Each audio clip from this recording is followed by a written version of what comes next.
저와 여러분이 믿는 하나님은 심판이나 재앙이나 저주를 내리시는 분이 아니라 믿는 자에게는 당연하고요, 또 세상 모든 사람들에게 복 주기를 원하시는 분이에요. 성경을 잘 보시면 하나님은 그냥 두려운 무서운 하나님이 아니라 너무너무 좋으신 분이세요. 이 땅의 모든 것이 우연한 것은 없습니다. 사실 하나님이 만드셨거든요. 창조주께서 우리도 이 식물, 나무, 저 동물, 바다의 물고기, 땅과 하늘 모든 것, 보이는 것 보이지 않는 것, 사실은 하나님이 만들어서 이 땅에 존재하는 건데 사람들이 잘 몰라서 어느 날 갑자기 우연히 거기에 그것이 존재하게 됐다고 그렇게 생각하고, 아니면 그런 생각도 없이 그냥 사는, 그냥 현실에 급급해서 밀려서 살아가는 경우도 많이 있고, 뭐 깊이 생각 없이 말입니다. 그러나 잠만 좀 진중하게 생각해 보면은 우연한 것은 없습니다. 여러분, 우리 앞에 있는 이 물병 하나, 마이크 하나, 이 종이 하나도 스스로 있을 수 없어. 누군가 만들어서 우리가 돈 주고 사와서 봉투 여기 있는 것이고요. 마이크도 마찬가지고. 하물며 우리 인간, 하늘과 땅 모든 것이 어떻게 우연히 존재합니까? 이걸 만드신 분이 계신데 그분이 우리가 믿는 창조주, 조물주, 모든 생명의 근원이신 하나님이십니다. 그분은 우리에게 그때 구약시대나 신약시대나 앞으로도 마찬가지로 심판이 아니라 복 주기를 원하세요. 은혜 주기를 원하세요. 그럼 우리 입장에서 하나님을 그런 분으로 인식하고 믿고 그분 앞에 나와 이렇게 찬양하고 기도하고 의지하고 가면은 반드시 마음의 평안도 얻고 또 하나님이 주시는 정말 좋은 일, 잘 되는 역사를 삶 가운데 보게 될 것입니다. 성경은 그걸 우리에게 너무너무 반복적으로 자주 많이 얘기하세요. 하나님은 복 주시는 하나님이다, 은혜 주시는 하나님이다, 우리에게 평강 주시는 하나님이다라고 말씀하십니다. 우리가 하나님을 오해할 때가 많아요. 무서운 하나님, 두려운 하나님, 심판하신 하나님, 우리가 죄짓고 하나님을 부정하고 자기 마음대로 죄짓고 사는 사람은 신을, 하나님을 두려워할 수밖에 없습니다. 무서워할 수밖에 없어요. 왜? 반드시 하나님 공의가 있기 때문에 공의의 심판은 있어요. 심판이 내릴 때 그 사람들은 재앙이라고 그러고 그걸 저주받았다고 그러는데 그 단어들은 참 무서운 말이죠. 근데 실제 하는 것들이에요. 마귀가 세상을 사탄이 좌우지할 수 있는 거 아닙니다. 하나님이 온 땅을 다 지으셨고 사실은 주도해 가시는데 마귀 사탄은 잠시 이제 사람들을 하나님 믿지 못하도록 세상 보이는 것들 통해서 우리를 계속해서 공략하고 유혹하고 공격해 오는 거지요.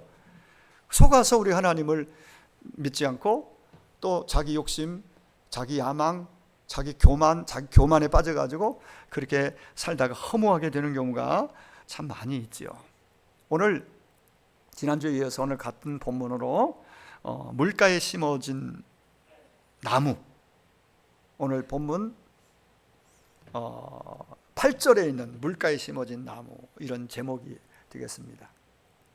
이 나무가 참 복되죠. 물가에 있다는 것은. 이런 나무는 일주일에 한두 번씩 물을 주지 않으면 말라버립니다. 근데 이 나무를 물가에다 심어놓으면 스스로 알아서 뿌리가 물을 흡수해 오니까 마를 일이 없어요. 사시사철 푸르고 또 열매 맺을 수 있는 거라면 열매도 맺고 하겠죠. 이건 열매는 없는 것이지만, 관상수지만은 어쨌든 물가에 심어졌다는 것은 그 자체가 은혜고 복입니다. 기독교에서 가장 많이 쓰는 단어가 은혜예요. 은혜. 참 하나님의 은혜 없이는 우리는 못 삽니다. 그 은혜 속에 도우심이 있고 공급하심이 있고 보호하심이 있고 여호와 하나님의 지팡이, 막대기와 지팡이를 우리를 이끄시고 인도하시고 보호해 주시는 그 모든 것들이 들어있는 것이지요. 오늘 예레미야라는 사람이 하나님께로 받아 쓴 그 예레미야서를 가지고 우리가 말씀을 듣고 있잖아요. 예레미야라는 그 단어, 그 이름의 뜻은 하나님이 보내셨다, 하나님이 던지신다, 이런 뜻이 그 이름 속에 들어있습니다. 예레미야서의 대부분은 유다 나라가 멸망하기 직전의 시대적 상황을 자세하게 기록해 놓고 있는 게 예레미야서입니다. 유다가 멸망한 것은 이스라엘이죠.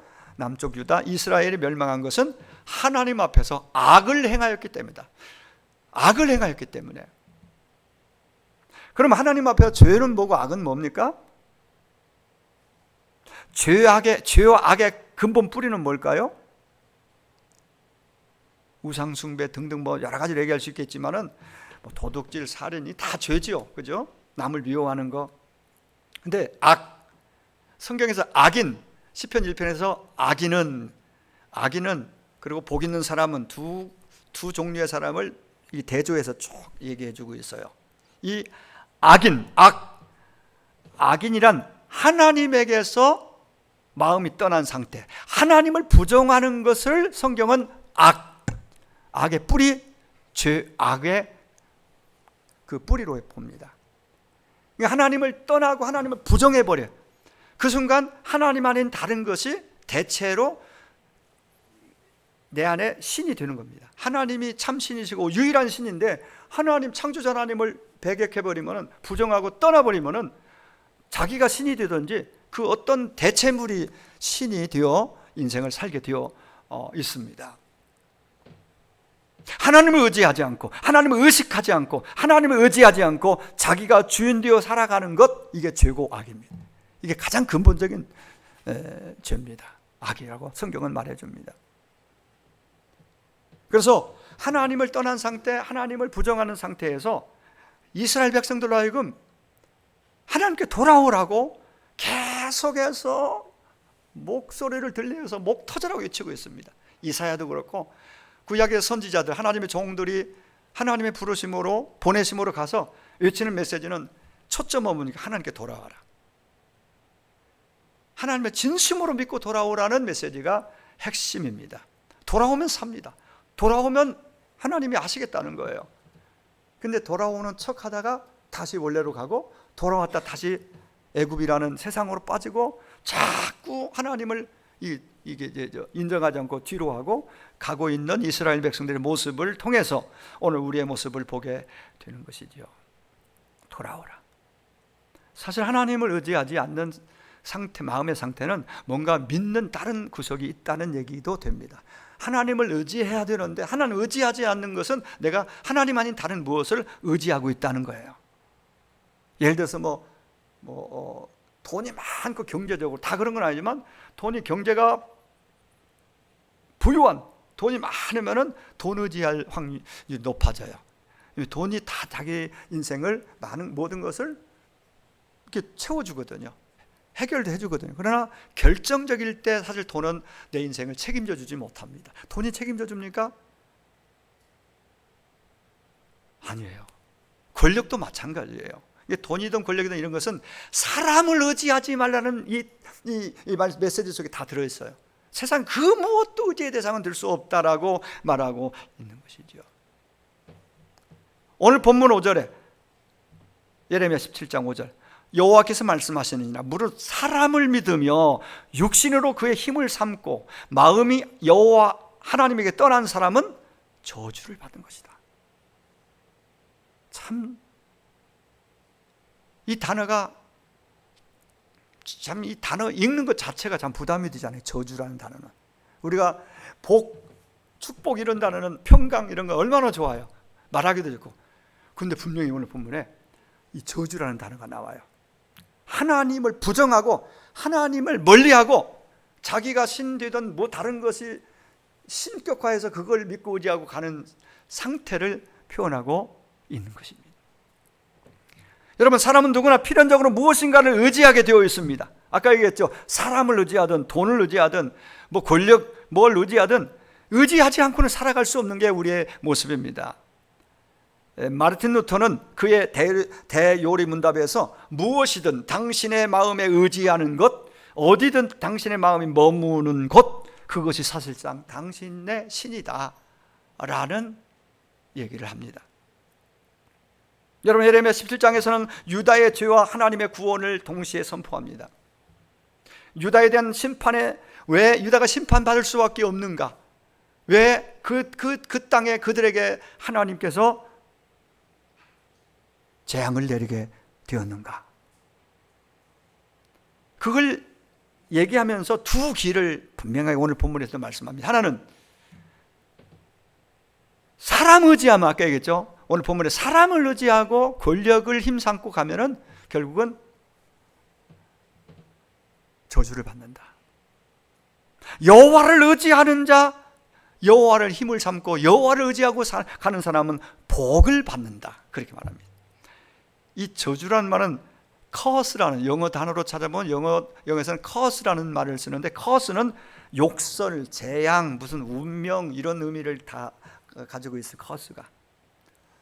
이런 인생이 되지 말라는 거예요. 하나님께로 돌아와서 하나님과 함께하고 하나님 네 인생을 끝까지 책임지고, 이 땅 끝나도 저 그 좋은 천국에, 이 땅의 끝이 아닙니다. 그 좋은 하나님의 나라 천국에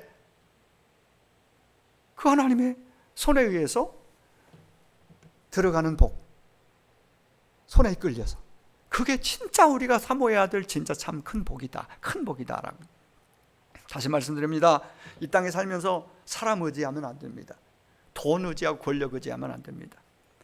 5절에 다시 읽습니다. 여호와께 이와 같이 말씀하시느니라. 무릇 사람을 믿으며 육신으로 그의 힘을 삼고 마음이 여호와에게서 떠난 그 사람은 저주. 여기 사람, 육신, 육신도 사람이잖아요.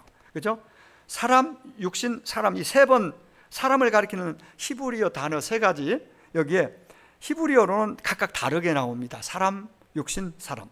첫 번째 나오는 5절에 나오는 첫 번째 그 여호와가 말씀, 무릇 사람을 믿으면 돼. 이 사람은 일반적인 의미에서 사람, 아담을 사람이라고, 그런 일반적인 의미에서 인간을 말할 때 여기 사람. 두 번째 나오는 육신, 특별히 육신은 원래 바사르라는 그 히브리어를 여기에 쓰고 있는데, 하나님의 전능하심에 대조되는 인간의 육신의 연약성, 결함, 이런 것을 가진 존재, 이게 육신입니다. 우리는 결함이 다 있잖아요. 한계를 가지고 있는 게 우리 사람이잖아요. 완벽한 사람 있나요? 절대적인 사람 있나요? 없어요. 다 죄가 있고 연약성이 있어요. 그 육신. 네. 그리고 마지막에 나오는 이 5절의 마지막에 나오는 사람이란 단어는 게베르라는 히브리어를 쓰고 있는데, 게베르는 강한 자, 용사. 사람 가운데 연약하지만 강한 자 있잖아요. 예를 들어 골리앗, 블레셋 군사령의 골리앗은 용사고 강한 자입니다. 이런 강한 사람들이 그런 강한 힘을 가진 사람을 의지해요. 강한 자, 이런 사람. 자, 이 여기에 5절에 나오는 세 가지 다, 세 단어 다 하나님과는 반대되는, 하나님을 의지하는 것과는 전혀 다른 길을 의미한다. 5절에 나온 세 가지 다. 여러분, 십계명, 1계명 여러분 다들 아마 기억하시겠죠? 1계명이 뭔지요? 뭘까요? 나 외에 다른 신을 내게 두지 말라이잖아요. 다른 신을 내게 두지 말라. 참 조금 우스운 얘기 하나 하죠. 초대교회에 선교사님들 와서 복음을 전했잖아요. 무속신앙, 온갖 잡것, 냉수 떠놓고 복 달라고, 자녀 아들 낳게 해달라고 빌던 그런 시대. 그리고 뭐 불교 배경은 뭐 그런 거 하잖아요. 다 그것도 부처 앞에서도 빌지만은 냉수 떠놓고도 또 이상한 돌만 있어 나무만 있어도 그 앞에 산 밑에서 빕니다. 뭐 갖다 놓고.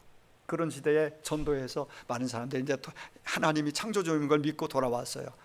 연세도 많으신 분들도 돌아오고 많은 사람 왔는데, 이제 세례 받기 위해서 세례 교육을 하게 됐어요. 그때는 초등학교도 옛날에는 나오지 못한 경우가 참 많았잖아요, 옛날에.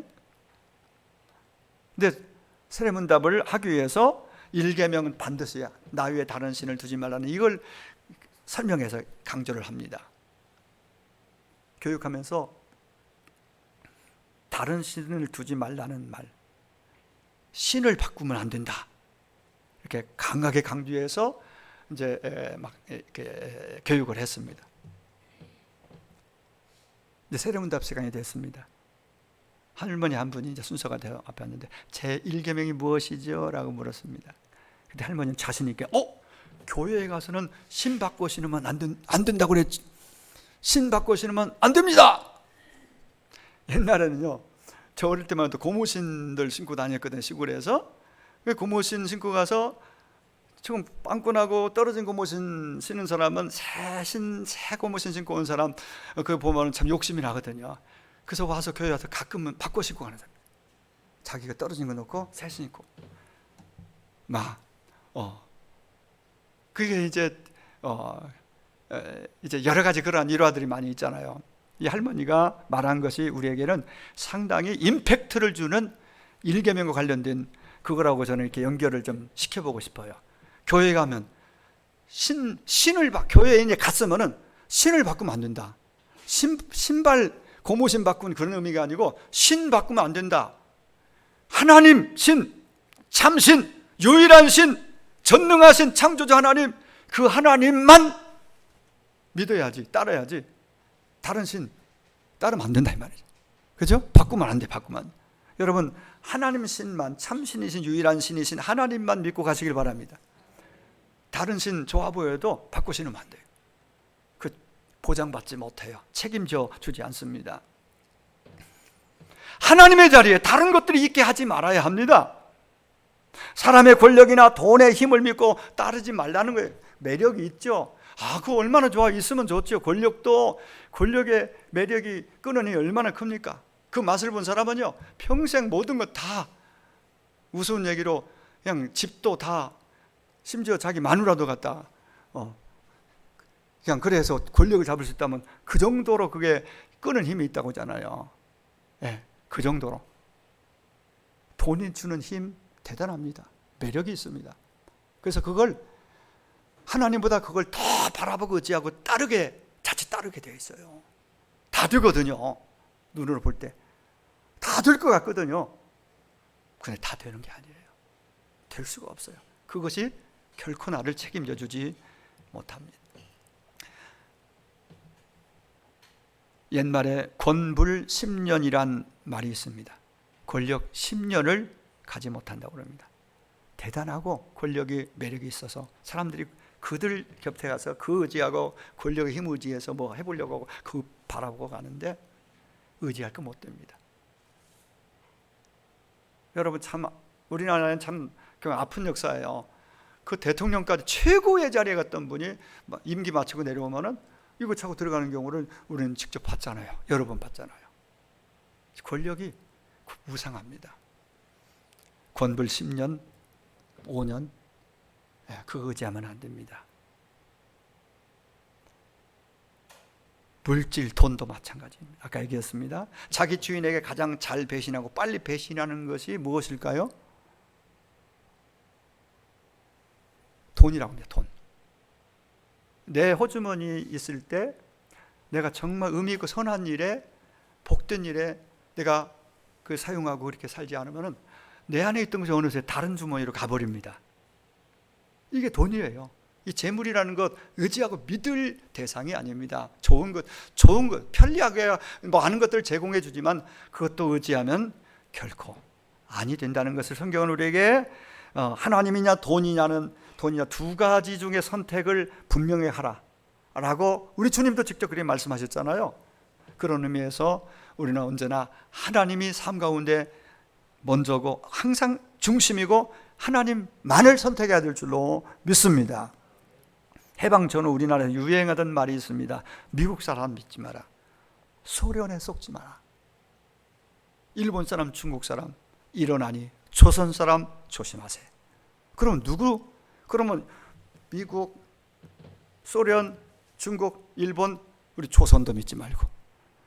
그럼 뭔 소리예요? 그 세상에 그 어느 나라 와서 이렇게 잘해줄 것 같이 뭐 이렇게 친절하게 한다고 그 믿고 그게 믿음의 대상이 되면 안 된다. 오직 우리가 의지하고 믿어야 할 믿음의 대상은 한 분밖에 없다는 것을 성경은 우리에게 확실하게 분명히 말씀해 주십니다. 사람 믿으면은 어느 날 상처, 교회 생활도 신앙생활도 사람 믿고 다니면 안 됩니다. 사람의 영향을 받을 수밖에 없지만은 사람 아니라 점점 믿음 생활하면서 하나님께로 향하고 하나님만 의지하고 가야 끝까지 자기 자리 지키고 시험 들지 않고 그리고 좋은 사람으로 복받은 사람으로 또 자녀들에게 그 복을 눌려줄 수 있는 사람으로 살게 돼요. 헷가닥 바꾸고 이것은 복이 머무를 수 있는 기회를 놓치는 거예요. 하나님 앞에서 진중하게 내가 하나님 사람 되어서 하나님 사람답게 하나님의 사람으로 살면은 그게 최고 아니에요. 그러기 위해서 예배 바르게 드리고 하나님과 관계를 바르게 해서 무슨 말을 해도 하나님 앞에서 믿음 지키면서 그 길을 걷는 거예요. 하나님 의지하면서. 사람 의지하면 안 됩니다. 여기서 있는 저도 연약성이 있고 부족한 사람이에요. 의지의 대상이 되면 안 됩니다. 어느 날 누구든지 쓰러지기도 하고 그냥 생각지 않게 세상을 떠나기도 하는 게 인간 사안이겠어요? 그러니까 사람 의지하지 말라는 거예요. 오늘 7절에 여호와를 의지하며, 여호와가 하나님입니다. 창조주 하나님을 의지하며 하나님을 의뢰하는 그 사람은 복을 받을 것이라. 그런 사람은 복을 받았고 앞으로도 복을 받는다는 거예요. 복을 받을 것이라고 말씀합니다. 왜 그럴까요? 그분이 복의 근원이니까. 그분을 믿고 그분을 따르면 결국 복이 임한다는 거예요. 성경은 복받는 비결, 구원받는 길도 제시하지만은 구원받은 자로 이 땅에 복되게 사는 길을 세밀하게 말해줍니다. 누구는 이렇게 살아서 복을 받았고 누구는 이렇게 살다가 이렇게 해서 복을 다 놓치고 슬픈 인생이 되었고, 그 많은 사람들 얘기하는 것은 우리로 하여금 큰 교훈과 도전을 주기 위함이에요. 우리에게 거울로 삼으라고 성경의 인물들을 많이 내세운 걸 볼 수가 있습니다. 하나님만 소망하고 의지하고 가야 그가 안전하고 복되다. 진짜 하나님께로부터 복을 받는다. 복이 사람에게 있지 않고 복은 하나님께 있다. 사람이 나눠줄 수 있는 것은 극히 작은 거 나누는 것 자체가 하나님의 복이 있습니다. 하나님이 아브라함을 부르시더니 너는 복이 되라. 그 아브라함은 인류의 믿음의 조상 대표자입니다. 그러니까 아브라함이 하신 말씀은 우리에게 동일하게 주어졌다고 해도 과언이 아니고 틀리지 않습니다. 오늘 저와 여러분 가깝게 여러분 가정에 여러분 부모 여러분들이 자녀들에게 복이 되시기를 바랍니다. 복으로 세우셨습니다. 뭐가 복인지 여러분들이 계속 배워나가고 있고, 그 복이 달아나지 않도록, 그 복이 내가 누리는 복이요 내 자녀에게 전달되고 흘러가는 복이 되고 하나님께 기쁨과 영광을 돌리는 그 복이 되어야 되겠죠. 세상이 말하는 복하고 우리가 듣고 깨닫고 아는 복은 많이 다릅니다. 세상은 부유하고 세상으로부터 인기 있고 명예와 권력이 있고 뭐 사업 잘 되고 그래서 부자가 되면 저 사람 복 있다라고 그러지만 꼭 성경 그렇게 말하지 않습니다. 그건 작은 부분의 복이에요. 하나님이 믿음을 잘 지키고 순전을 지키며 하나님 앞에서 정말 신앙 정절을 지키며 복되게 산 사람들에게 주시는 그 작은 붙어오는 복이고, 진짜 복은 하나님 안에 있는 것입니다. 하나님과 함께하는 것입니다. 하나님을 따르는 것입니다. 하나님의 복이세요. 여러분이 직장에서 복이 되시기 바랍니다. 셀에서 여러분이 복이 되시기 바랍니다. 만남 속에서 여러분이 복이 되어 사시기를 축복합니다. 예레미야 10장 5절에 그것이 그들에게 화를 주거나 복을 주지 못하나니 너희는 두려워하지 말라 하니라. 사탄이 그거 화를 주고 복을 주지 못합니다. 사람이 줄 수 있는 게 아닙니다. 이 말은 세상에 사람이나 이방의 신을 의지하지 말고 하나님만 의지하라는 강력한 메시지입니다. 여호와를 의지하며, 오늘 본문에 여호와를 의뢰하는 이라는 말을 영어 성경으로 읽어보면요 다 읽지 않고 단어 하나 찾아냈습니다. confidence라는 단어가 나옵니다. 뒷부분에 의뢰하는, 이게 confidence, 이건 비밀을 털어놓는다는 뜻이죠. 비밀을 털어놓는다는 뜻도 있습니다. 원래는 confidence는 자신감, 신뢰, 확신, 심리 등등 이런 뜻들이 있어요. 근데 confidence가 비밀을 털어놓어요, 그 대상에게. 그러니까 여러분 하나님을 진짜 신뢰한다면 그분에게 여러분 안에 있는, 숨길 수 없잖아요, 안에 있는 깊은 내면의 모든 작은 아픔까지도 상처까지도 그분에게 고백하고 털어내야 돼요. 그럼 치유가 나옵니다. 그분께 치유해 주시면 그분에게 고백하고 인정하고 고백하는 것이 대단히 중요합니다. 하나님께 숨길 만한 것이 뭐가 숨길 수 있는 거 뭐가 있습니까? 어떠한 죄와 허물도 다 드러나요. 하나님께 우리가 스스로 자백하고 고백할 때 하나님이 받아주시고 우리를 긍휼히 여겨 주십니다. 내가 움켜쥐고 있는 것이 아니라 하나님께 맡기는 삶을 의미합니다. 의지 혹은 의뢰가 구체적으로 어떻게 하는 행위입니까? 의지한다, 의뢰한다, 이것은 맡기는 것을 말합니다. 맡긴다, 맡기는 것이 믿음입니다. 맡긴 분량이 믿음의 분량입니다. 여러분의 자녀 문제, 노후 문제, 건강 문제, 생명 문제, 모든 삶의 문제를 하나님께 완전하게 맡길 수 있기를 바랍니다. 다 맡기기를 바랍니다. 엄청 맡기기 싫은 표정들이에요. 왜냐하면 잘 따라하지 않잖아요. 그러니까 아멘이라도 하셔야 맡기시기 바랍니다. 다 맡기시기 바랍니다. 직장 문제, 건강 문제, 수술 문제, 그 어떤 것이든 내가 붙잡고 막 이래 되면 이렇게 해야 되겠지만 그래서 되는 것이 되는 법이 아니에요. 네, 맡기세요. 하나님을 신뢰하시기 바랍니다. 그분을 신뢰하면 맡기는 거예요. 어릴 때는 부모님께 맡기고 삽니다. 부모님이 다 알아서 해주시잖아요. 결혼한 후에는 남편과 아내가 서로 맡겨야 해요. 못 맡기면 의심하고 자꾸 뭐 경계하면요, 부부가 하나가 되지 못하고 그러면 행복은 점점 멀어집니다. 여러분, 부부 맡겨야 됩니다. 큰 건 작은 건 서로 신뢰하고 맡기는 것이 부부가 행복해지고 가정이 안정되고 행복해지는 비결이에요. 늙어서는 자녀에게 맡깁니다. 아플 때는 병원의 의사에게 자기를 몸을 맡기잖아요. 병원에 갔으면 의사가 하라는 대로 또 하는 것이 또 환자 입장에서는 그래야 또 치료 소망이 있으니까, 아니야 그건 틀렸어, 내 맘대로. 내가 의사가 아니잖아요. 맡기는 것이 중요합니다. 그러나 여러분 보세요. 사람은 우리가 온전히 맡겨도 누구 제대로 끝까지 완전히 책임져 주지 못합니다. 안전하지도 않습니다. 여러분, 그 모든 것을 끝까지 안전하게 정말 맡길 수 있는 대상은 오직 한 분, 하나님밖에 없는 줄로 믿습니다. 왜? 그분은 전능자이시기 때문에, 창조주 하나님이기 때문에 없는 것도 있는 것으로 부르시고 죽은 자도 살릴 수 있는 그 어마어마한 권세와 능력을, 창조의 능력을 가지신 분이기 때문에 그분께 맡기고 사는 것이 가장 마음의 안정과 평안이 있는 비결이에요. 그게 그 맡길 수 있는 것이 복입니다. 복입니다. 죄짐 맡은 우리 구주 어찌 좋은 친구인지, 걱정 근심 무거운 짐 우리 주께 맡기세.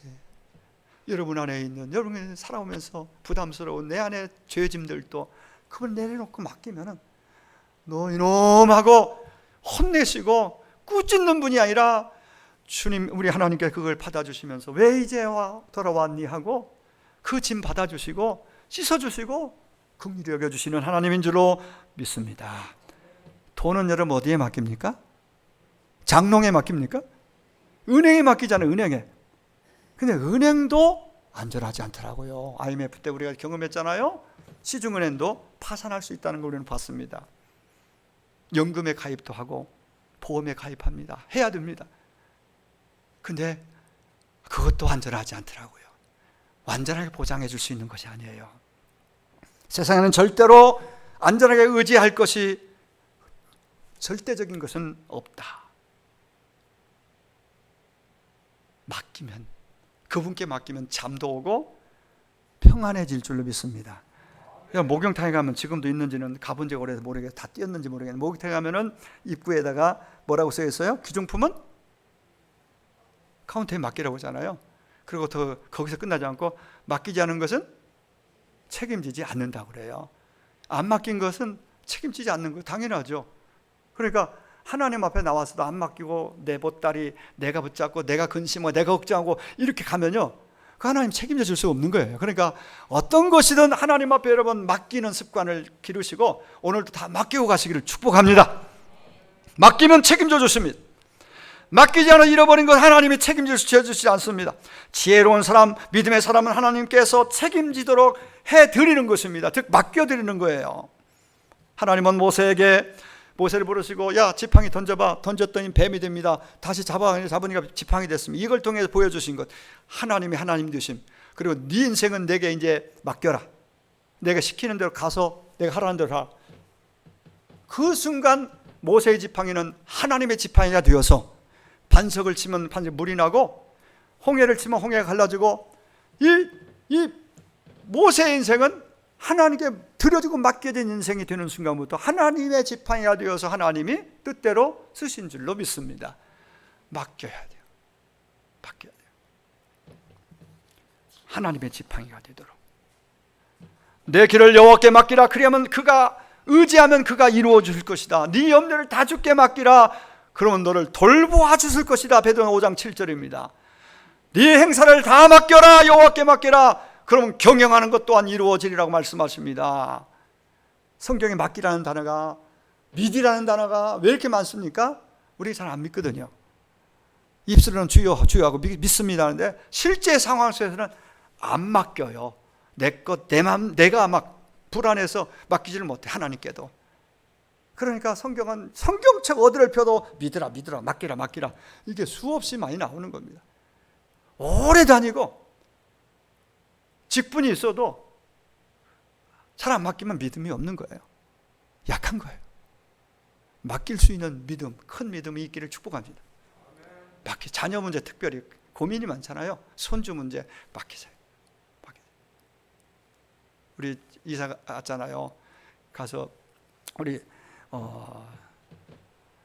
같이 있을 때는 몰랐는데 별일이 다 생기니까 항상 먼저 이런 얘기들을 애들 해줘서 스스로 이런 때는 이렇게 하도록 해라, 이렇게 좀 하라고 내가 얘기를 했어요. 나도 보면은 이런 때는 이렇게 하고 이렇게 하고 이렇게 하고 자꾸 내가 얘기를 이렇게 하나님 신앙적인 얘기를 하면서도 실제적으로 이런 일이 있을 때는 엘리베이터에서는 또 할 때는 이렇게 하라, 이렇게. 그만큼 세상이 복잡하고 불안한 세상에 애들 키우기, 정말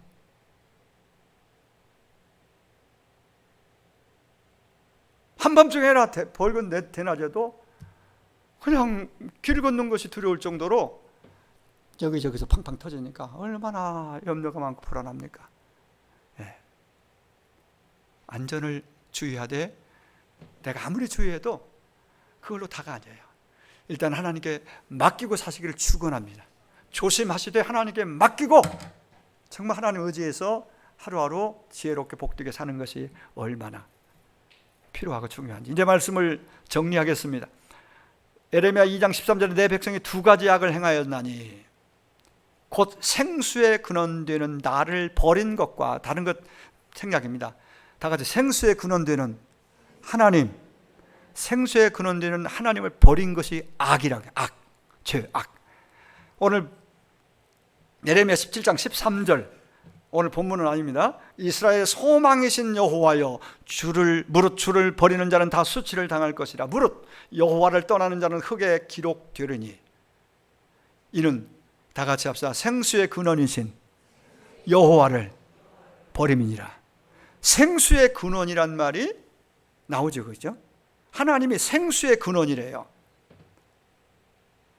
요한복음 4장에 보면은 예수님께서 수가성 그 여인을 만나서 얘기하는 가운데 이 물을 마시는, 야곱의 물에 떠서 그 물을 마시는 자는 몇 시간 지나면 또 목말라서 또 마시고 또 마시고 마셔야, 세상이 주는 물은 마찬가지로 계속 마셔야 됩니다.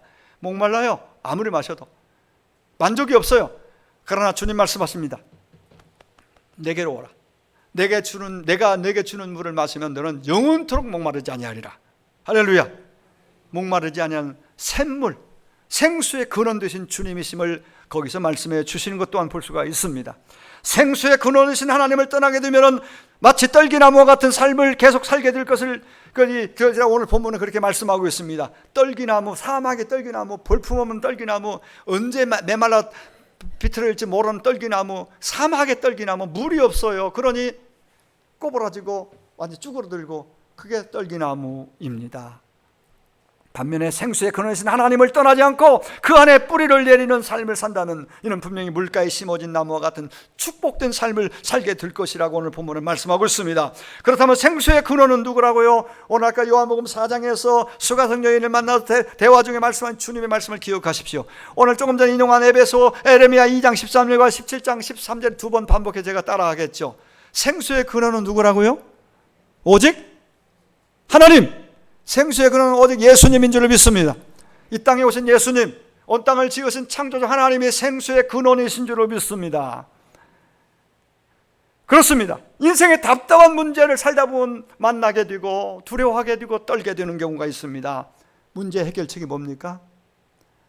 이것저것 찾아보지만은 근본적인 해결책은 바로 한 가지 여기에 있습니다. 바로 생수의 근원이신 하나님께로 돌아오는 것입니다. 그러면 문제의 해결이 시작되는 것입니다. 모든 인생의 답답한 문제, 허무함, 궁핍, 불만, 불평 이런 것들은 생수의 근원 되신 하나님으로부터 멀어져서 생수가 공급되지 않으니까, 수분이 공급되지 않으니까 입이 마르듯이 그런 상황이 왔습니다. 그렇기 때문에 주님께 돌아오면 회복이 되는 것입니다. 그리고 돌아왔다면 이제부터 강변의 뿌리를 내리고 생수의 근원이신 하나님과 말씀의 삶의 뿌리를 내리고 살아야 됩니다. 인생에 더위가 오고 가뭄이 온다 할지라도 절대로 주님을 멀리하지 않기를 축원합니다. 아니, 그럴수록 교회와 말씀, 하나님을 가까이 하며 사시기를 축원합니다. 여러분의 삶의 뿌리를 어디에 내리고 사시겠습니까?